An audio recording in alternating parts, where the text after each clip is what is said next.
Welcome everyone to Side Draft, and welcome to our new set. Hey, how's it going? I mean, we got blue lights up in here. We got the desk. I mean, it's a whole new world. Well, right here, up in your face. We're in your face. Oh, I didn't mean to scare you. No, probably don't. Come back. Probably don't need to do that. But today we're going to be talking about the pros and cons of starting your own NASCAR YouTube channel. And I know a lot of you may watch your content and be like, "Wow, I want to do what they do." But we've learned and saw a lot of things over the course of the past 3 years. So, yeah. Which 4 if you count the CreditCast for me. So let's talk about what is a pro. Really, there's a lot of fans out there that are really passionate about the sport, and it's fun. You can get a fun community that really likes NASCAR and get some really great comments. And you get a great conversation. Yeah, like Brad Anderson and Beach Bum, they are 2 Patreon supporters. They've been to just about every live stream, and they are just a joy to have it on our streams. And they're also admins of this channel. So, yeah. You know, those 2 are examples of what the fun community can be, and give you these great ideas, and really help your channel grow and get feedback. So yeah, you can get cheerleaders. Yeah, I mean, a lot of times we ask them a question, hey, what y'all want to see, or ask them, a little certain question, and they'll get back to us, and they get some great feedback, and it really helps the channel out and helps us grow. But a con would be the community can be harsh. Now, thankfully for us, we haven't seen too much of this. We have gotten some mean comments once in a while from people like Kyle Busch Fan 18 and the brand guy and Punisher. So, it was like, delete your channel, and it's like, no, we're not going to do that. So, yeah, they just say, spew this poison. And normally when you get bad comments, you can take, they're trying to say something that could maybe help your channel.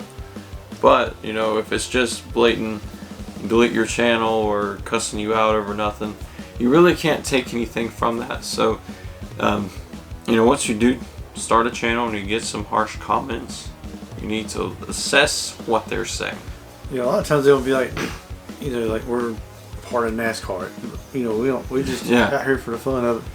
But they like want to bash NASCAR and just dump everything on us.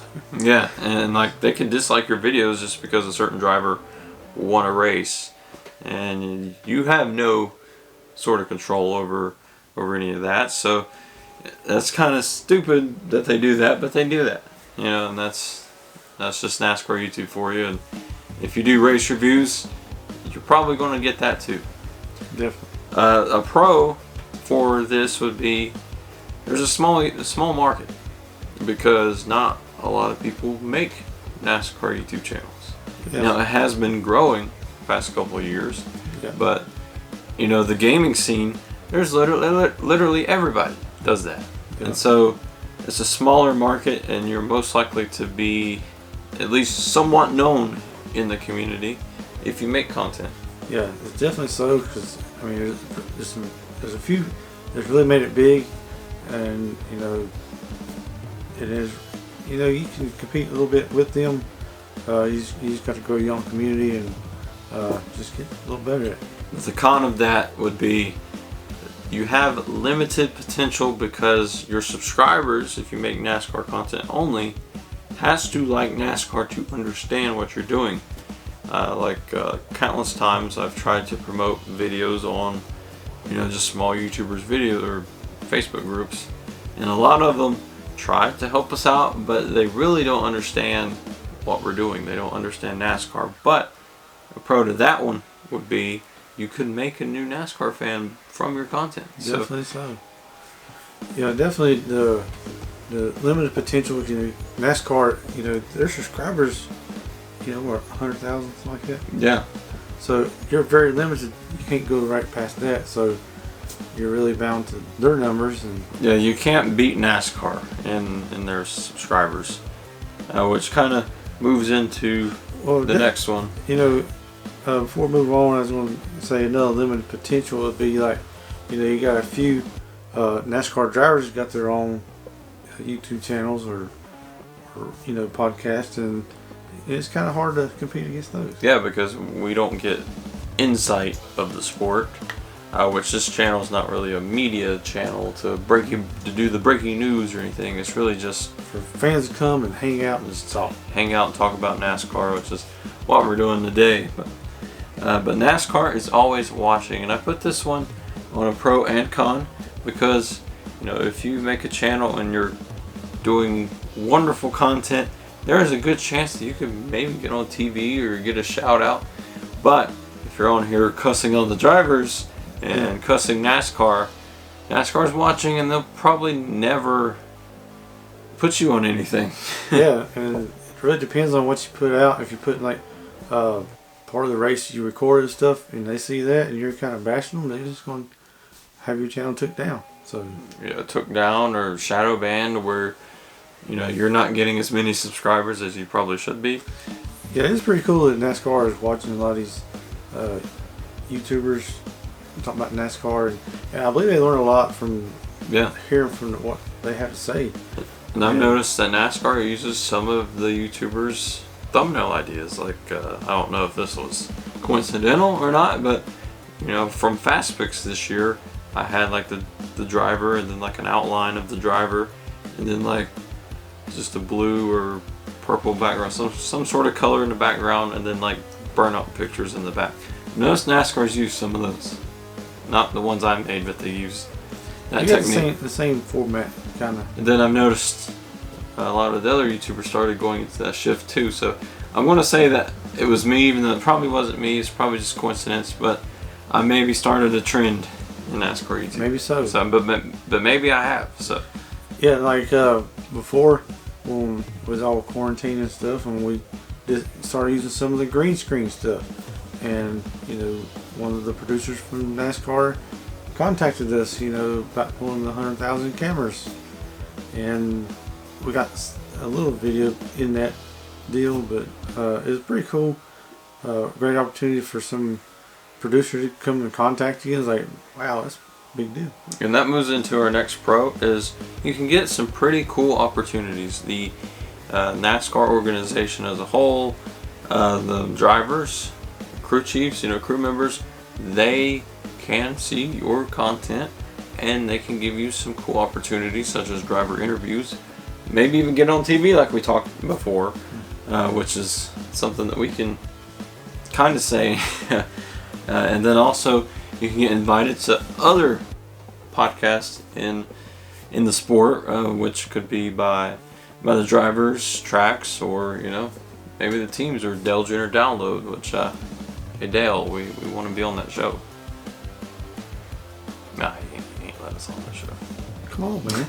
You're waiting on. But the problem with that, it can be very difficult to get noticed, because if everyone is getting noticed, well, we'll go back to the 100,000 cameras and stuff. We've sent quite a bit of stuff to them. You can only use like a 2-second clip of looking at cheek sticks. Yeah. I mean, yes, a lot of everybody else had a little better videos, I guess, but some was just, I don't know, I ain't getting that, but but anyway, sometimes it's really hard to get noticed, and it's been a while since we've been on here, and it's like we don't get included with the NASCAR YouTubers. Yeah, and that's one con, is the big YouTubers. That's the game. Like the 4 or 5. That's the most beloved. Now, it seems like they don't want to let anybody into that group. I don't know, I could be wrong, but it seems like we've just kind of been like this floating outside channel that some people know. Yeah. But who knows? Maybe that group could expand. I feel like the little kids in the back jumping up and down. We make NASCAR content too. Hey. You know how you are when you used to go to the track and you see a driver and you're just trying to jump up and down for him to see you, and yeah, but it would be very cool to collaborate with some other YouTubers. Yeah, I feel like our channels just kind of set in the back of the bus so everybody's up at the front. And so, but maybe we need to reach out to some bigger YouTubers. You know, maybe that's a us thing. Maybe so, but we're still having fun and we enjoy our community, and it continues to grow, and the more it grows, the more fun we have. One thing doing NASCAR content is it's very repetitive. You do it over and over and over, like race reviews. You review a race, and the next week you're reviewing it again. Yeah, like on our channel this past year, we did fast picks where we started picking the winners for the weekend, you know, before races even start. So you pick the winners, and you watch the race, and you have the race reviews. So you kind of over and over each week, they're doing the same thing. Yeah, so that's the only downside to fast picks, because it's literally the same formula over and over, but it works. So, you know, as long as it's working. Yeah, everybody wants to know who you think is going to be fast, and who you think might win. And we got a great point system. Last year, we're going to revamp it this coming year, so it's going to be even better, and I hope it grows even more. So be ready. First week of January, we're going to release the rules for Fast Picks Season 2. I guess it's Season 2 for Fast Picks. Yeah.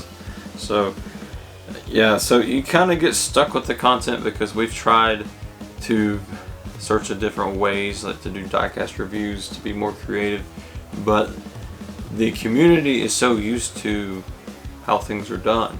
You know, they're not really... You got to do it this way, not that way. And we try to shake it up a little bit. And yeah, we tried to use the green screen and make it seem like the car was huge, and we was talking about a real car, even though it was a diecast. I mean, it's fun for us. I mean, it's a lot of hard. Yeah, it's really fun for us. A lot of hard work, but it seemed like it just didn't pay off. So, you know, it seems like there's too much work. And that's the thing you got to do with YouTube is, you know, test the waters a little bit, see what works, what don't work, and what people like and what they don't like, and you just got to feel it out a little bit and just go with it. But because you're doing the same thing from week to week, you could build on certain things. Like when we started, we were terrible at talking. We would have never been able to do a video like this where we were talking in such detail about things. I mean, you know, when we first started, it was like, yeah, this camera here, it really scared me to death. But which it wasn't this camera at the beginning. It was just it was that camera over there. Which it's still staring at me. It really wasn't that camera over there. It was really the 720 camera, which was very terrible. But you know, that's one thing. You know, when you start your channel, you gotta go through the growing pains. Yeah, definitely. And, you know, you got to work on yourself to get better. I mean, sometimes it takes a while, and sometimes you just kind of fall into it. You know, Emily, she did some trivia stuff back when it was quarantine, and I think it really broke the ice for us. And really took off. That was the moment when we really got in a rhythm. You know, we started to say we enjoyed what we do, and we want to do it better. And you can make building blocks to better content. Find a way to get your personality to come out. Yeah, and to really shine and to be, you know, the only you on YouTube. Yeah, it is YouTube. You can't go out there and be Eric E-Step or even Side Draft. Yeah, or even us or anybody. You know, out there. You just try to be you. I mean, you got to be unique.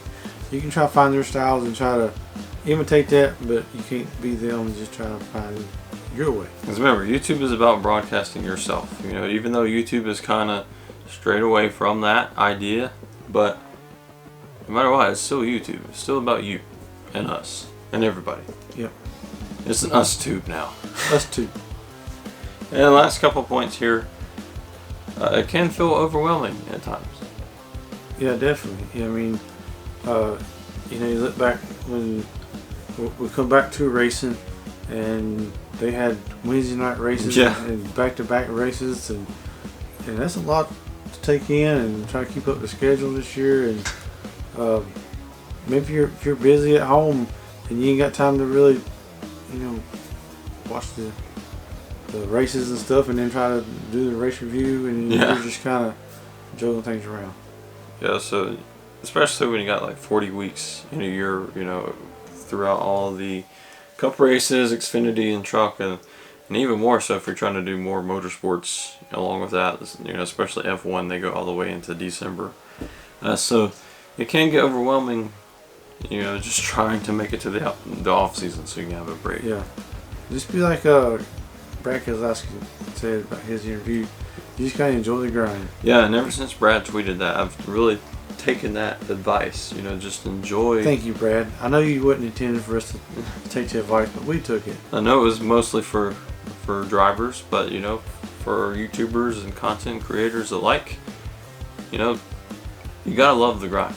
Yeah, that's what we tell ourselves when we get kind of overwhelmed and having a bad day, or the videos just don't work out what we're trying to do, and we just gotta keep pushing forward and enjoy the grind. And the last topic here is to have fun. Having fun is the biggest pro to this, because you probably, if you've watched Side Draft before and you've seen our blooper series, you can tell we have a lot of fun. Yeah, definitely. So what I tell everybody on here is, like, if we're having fun and everybody sees us having fun, they're gonna have fun, and we just all have fun. And then if you have that positive energy, having fun, you're most likely going to go to that fun community that we talked about at the beginning. Yeah, and definitely if you're not on Discord right now, a lot of them on there talking to each other, and they see them like having fun. Yeah, I'll have our Discord link in the comments below, so you can join that and join in all the fun. But that was this video. We want to give a big shout out again to Brad Anderson and Beach Bum for being Patreon supporters. Thank you for your support. It really helps our channel, and you're the real ones. Yeah. So thank you so much for that. Click this video here. That's where we made a desk. This desk. So that was fun. The desk fell apart at some point in the video, so that's something fun to watch. And also, don't forget to subscribe. We make videos every Monday, Wednesday, and Friday. And be sure to kick that like button. Kick it. Kick it Right in the face. Yeah, and on Fridays, we do live streams, so you can join in with our fun community that we have. And we'll see you next time on Side Draft.